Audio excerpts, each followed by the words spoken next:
ሰላም ጤና ይስጥልኝ የተከበራችሁና የተወደዳችሁ ተመልካቾቻችን በብስራት ኤፍኤም የዩቲዩብ ቻናላችን ላይ ትገኛላችሁ። ሁለታዊ ስፖርታዊ መረጃዎችን ወደ እናንተ የማጋራችሁ ይሆናል። ተፈራ ታመነ ከመላው የስቱዲዮ ባለሙያዎች ጋር የጋራ ቆይታን የማድረግ ይሆናል። እስከ ቆይታችን ፍጻሜ ድረስ አብራችሁ ልትቆዩ ከወዲሁ ጋብዛችኋለሁኝ። እንግዲህ የሊግ ውድድሮች መጠናቂያቸው ወቅት ላይ እንገኛለን። ከሳምንታት በፊት ሊቨርፑል የሊጉን ዋንጫ ማሳካቱን አረጋገጠ። እንግዲህ መርሃ ግብሩን ለማሟላት ያክል ይጫወታል። ሌሎቹ ክለቦች ደግሞ በአንጻሩ ደረጃቸውን አሻሽለው በአውሮፓ መድረክ ለመሳተፍ የሚያደርጉ ጥረት ከወዲሁ እጅግን ቀልብን የሳበው ትልቁ የትኩረት ማዕከል ሆኗል። ከዚያም ባለፈ በስፔንም እንደዚሁ የዋንጫ አሸናፊው ታውቋል። ከዚህም በተጨማሪ በአውሮፓ ቻምፒዮንስ ሊግ መድረክም የሚሳተፉ ክለቦች ተለይተው የታወቁበት አጋጣሚ አለ። አሁን ድረስ ሻምፒዮን ያለየው ከዚያም ባለፈ በአውሮፓ መድረክ የትኛው ሻምፒዮንስ ሊግ፣ የትኛው ዩሮፓ ሊግ፣ የትኛው ኮንፈረንስ ሊግ ይሳተፋል የሚለው ያለየው ሊግ እንግዲህ ብቸኛው አሁን ላይ የሚገኘው የጣሊያን ሴሪያ ነው። ስኩዴቶ እጅግ በአስደናቂ የፉክክር መንፈስ እየዘለቀ ይገኛል። በፍራንስ ሊግም ሻምፒዮን ተይዟል። በቡንደስ ሊጋ እናም ሲዝኖቹ እየተጠናቀቁ ይገኛሉ። የእንግሊዝ ፕሪሚየር ሊግ ትናንት አንድ የጨዋታ መርሃ ግብር ተከናውኖ ነበር። እንግዲህ ሊቨርፑል ከሜዳ ውጭ ወደ አሜክስ ተጉዞ በብራይተን ሽንፈት ገጥሞታል። እንግዲህ ብራይተን በዘንድሮው ውድድር ዓመት በተለምዶ ቢግ ሲክስ እያለን በምንጠራቸው ክለቦች ማለት ነው በሜዳው በአሜክስ ያደረጋቸውን ጨዋታዎች እንግዲህ ማግኘት ከነበረበት 18 ነጥቦች 16ቱን አሳክቷል። እንግዲህ ከአርሰናል ጋር ብቻ ተለያይ ሌሎቹን 5ቱን ክለቦች ማሸነፍ ችሏል እና ብራይተን ከቢክስ ጋር ያለው በሜዳው በተለይ የበላይነቱን እያስመለከተን ይገኛል። እንግዲህ ፋቢያን ሄዝለር የዲዘርቢን ቡድን ተረክበው ከዛንከት ፓውሊ ወደ ብራይተን አሜክስ ከደረሱ በኋላ ጥራታቸውንም ያስመለከቱን ዘልቀዋል። ምናልባት በመጀመሪያ ዙር የነበራቸው የጥራት ደረጃ ዝቅ ማለት ከዚህም በተሻለ ደረጃቸውን ይዘው ያጠናቀቁ ነበረ። ነገር ግን ያ ሳይሆን ቀርቷል።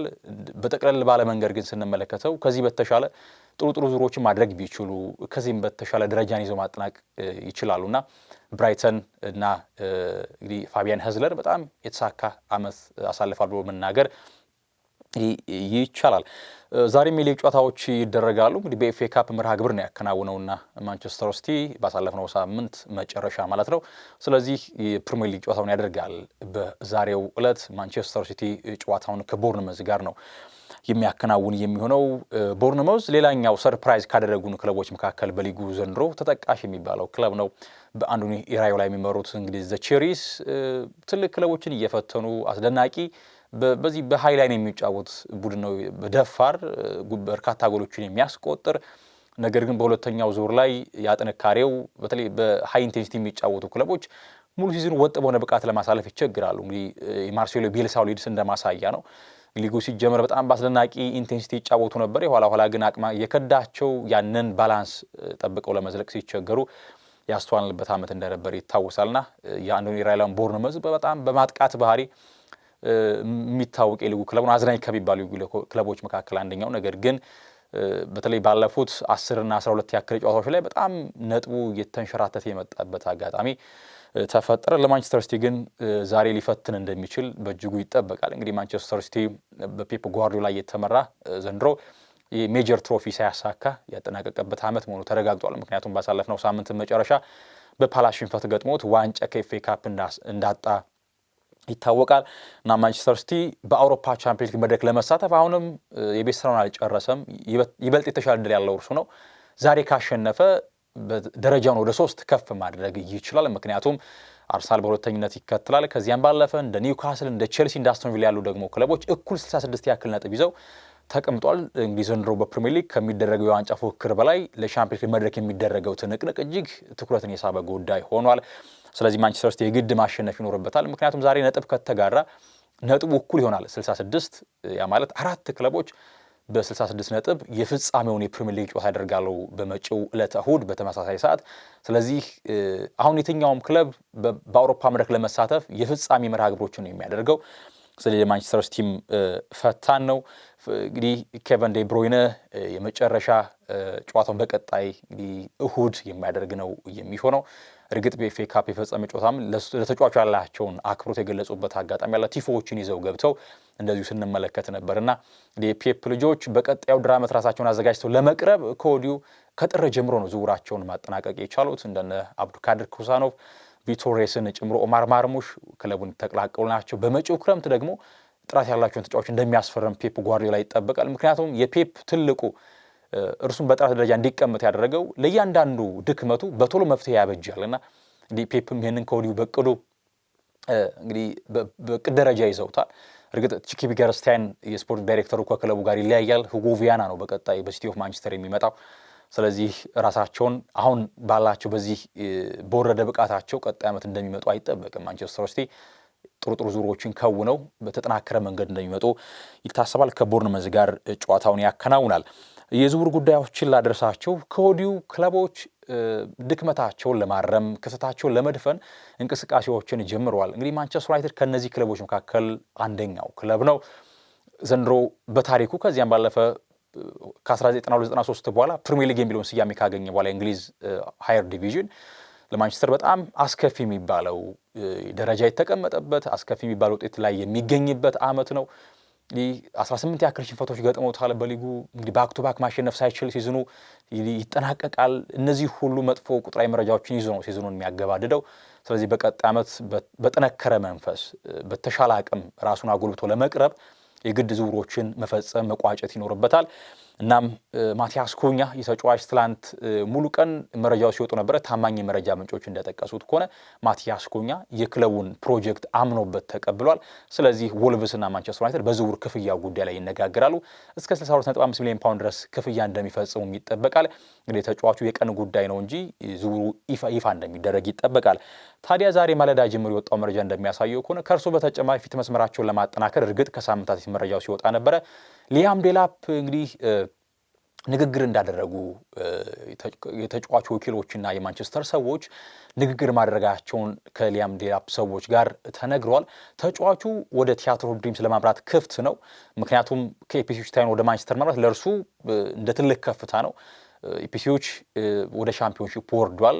ተጫዋቹ በግሉ በኪራን ማኪና ስብስብ ውስጥ ጥሩ ነገር ካስመለከቱ ተጫዋች መካከል ሊያም ዴላፕ አንደኛው ነው። እንግዲህ አባቱም በቀድሞ የእግር ኳስ ሕይወቱ በእንግሊዝ በስቶክ እንደተጫወተ እናውቃለን። በተለይ በእጅ ውሮራ ወቅት ላይ የሚያደርጋቸው እነዚህ አስደናቂ እጅ ውሮራዎች የምናስታውሰው ተጫዋች ነው አባቱ ዴላፕ።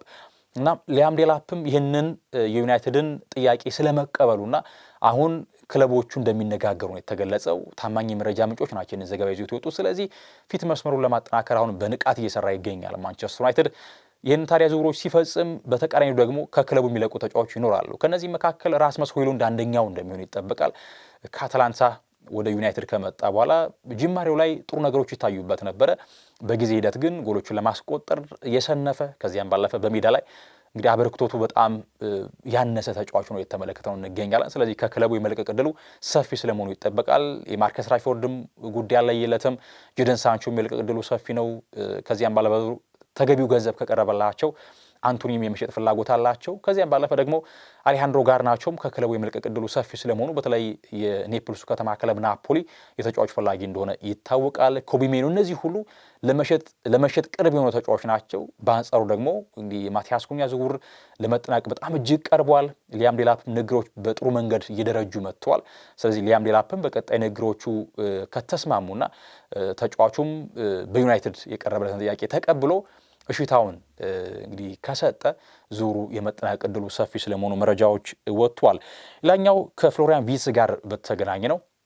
እንግዲህ ፍሎሪያን ቪትስ በጀርመን እግር ኳስ ባለፉት 3 እና 4 ዓመታት ብቃታቸው በልህቀት ደረጃ ከተቀመጠ ድንቅ የሚባሉ 10 ቁጥሮች መካከል ቪትስ አንደኛው ተጫዋች ነው።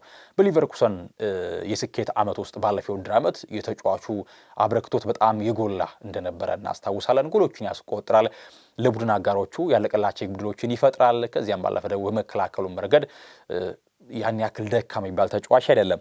ነገር ግን የተጫዋቹ ላይ ከሊቨርኩሰን እንደሚለቅ ነው በስፋት መረጃዎች የሚወጡት።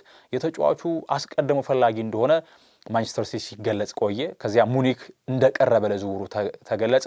የኋላ ወላጆቹ ወደ እንግሊዝ ከተማ መጥተው ከሲቲ ሰዎች ጋር እንዳወሩ ተነገረ። በማግስቱ ደግሞ የአንፊልዱ እንግዲህ ሊቨርፑል ተጫዋቹ እንደሚፈልገው ተነገረና አሁን ግን ሁሉንም ክለቦች እየሸሹ ይገኛሉ። ምክንያቱ ደግሞ በመሸጫ ዋጋ ተመኑ ምክንያት ነው። ባየር ሊቨርኩሰን 126 ሚሊዮን ፓውንድ ለተጫዋቹ ዝውውር ይፈልጋል። ነገር ግን የተጫዋቹን ጥራት ቢወዱትም ባየር ሙኒክም ማንቸስተር ሲቲም ሊቨርፑልም እያፈገፈጉ እንደሚገኙ መረጃዎች ያሳያሉ። ሌሎች አማራጮችን በመጠቀም በአነስተኛ የክፍያ መንገድ ሌሎች ተጫዋቾችን ለማስፈረም አማራጮችን እየፈለጉ እንደሚገኙ ተገልጿል። ነገር ግን አሁንም ቢሆን ሊቨርኩሰን ተገቢው ገንዘብ ከቀረበለት ለየትኛውም ክለብ ለመሸጥ ቅርብና ክፍት እንደሆነ መረጃው ወጥቷል። ሃንሲ ፍሊክ ኮንትራታቸውን በይፋ እንደሚያራዝሙ ይጠበቃል። እንግዲህ ወደ ብሉግራናዎቹ ቤት ከመጡ በኋላ እርግጥ በቻፊም የላሊጋን ክብር አሳክቷል። ነገር ግን ዘንድሮ ሌላ መልክ ያለው ሌላ ጠባይ ያለውን ባርሳን የተመለከትነው በኃይልን የሚጫወት ከዚያም ባለፈ በቻምፒየንስ ሊግም እስከ ግማሽ ፍጻሜ ደርሶ በድራማዊ መንገድ በድራማዊ ክስተት በኢንተር ሚላን ተሸንፎ ነው ለፍጻሜ ሳይደርስ የቀረው። ላሊጋውን አሳክቷል፣ የሱፐር ኮፓን አሳክቷል፣ ከዚያም ባለፈ የኮፓ ዴልሬን ዋንጫ አሳክቷል። የዶሜስቲክ ዋንጫዎችን ሶስቱን ማሳክቱ ነው የውድድር ዓመቱ የተጠናቀቀው። ስለዚህ ባርሴሎና ደስተኛ ናቸው በሃንሲ ፍሊክ የስልጠና ዘመን። ስለዚህ ይህ ጀርመናዊ አሰልጣኝ ኮንትራቱን እንደሚያራዝም በቅርቡ ይፋ ይደረጋል። እዚያው ስፔንን ቆይና የሉካ ሞድሪችን ጉዳይ እናሳ። ይህ የ39 ዓመት ክሮኤሺያዊ አማካኝ ባለፉት 10 እና 15 ዓመታት በዓለም እግር ኳስ ላይ ደረጃቸው ከፍ ብለው ከተቀመጡ አማካኞች መካከል አንዱ ነው ሉካ ሞድሪች። ታዲያ በሎስ ብላንኮቹ ቤትም ከስፐርስ ወደ ሎስ ብላንኮቹ ቤት ካመራ በኋላ በጣም የጥራት ደረጃውን በልቀት ተመልክተነዋል። ቀጣይ ዓመትም እንደሚቆይ ከወዲሁ ዲያሪዮ አስ ላይ የወጣው መረጃ ያሳያል። ጃቢ አሎንሶም ተጫዋቹ እንዲቆይ ይፈልጋል ነው የተባለው። ስለዚህ ሉካ ሞድሪች በቀጣዩ ውድድር ዓመት በሪያል ማድሪድ ቤት እንደሚቆይ ከወዲሁ መረጃዎች እየወጡ ይገኛሉ። በነገራችን ላይ እንግዲህ እንደምናስታውሰው የትሬንት ጉዳይ ያለቀ ጉዳይ ነው፣ ወደ ሪያል ማድሪድ የማቅናቱ ጉዳይ። ከዚያም ባለፈ ዲን ሃውሴንንም ማዘዋወራቸው ይፋ አድርገዋል ክለቡ። አሁን ደግሞ በድጋሜ ሌላ የግራ ፉልባክ ይፈልጋሉ። አልቫሮ ካሬሬስ ይህንን የቤኔፊካ ተጫዋች ለማስፈረም ንግግሮች በመልካም መንገድ ላይ ይገኛሉ። ስለዚህ ዘንድሮ ደክሞ ቀርቦ የነበረው ሪያል ማድሪድ ቀጣይ ዓመት በዝውውር ራሱን በንቃት ተሳትፎ ለማጠናከር እንደሚፈልግ ነው የተገለጸው። እናም የአልቫሮ ካሬሬስን በጥሩ ደረጃ ላይ ንግግሮች እንደቀጠሉ መረጃዎች ወጥቷል። ለዕለቱ ያስኳቸው ስፖርታዊ መረጃዎች እነዚህ ይመስሉ ነበር። ተፈራ ታመነ ከመላው ስቱዲዮ ባለሙያዎች ጋር የጋራ ቆይታ አድርጌያለሁኝ። ሰናይ ጊዜን ተመኘው።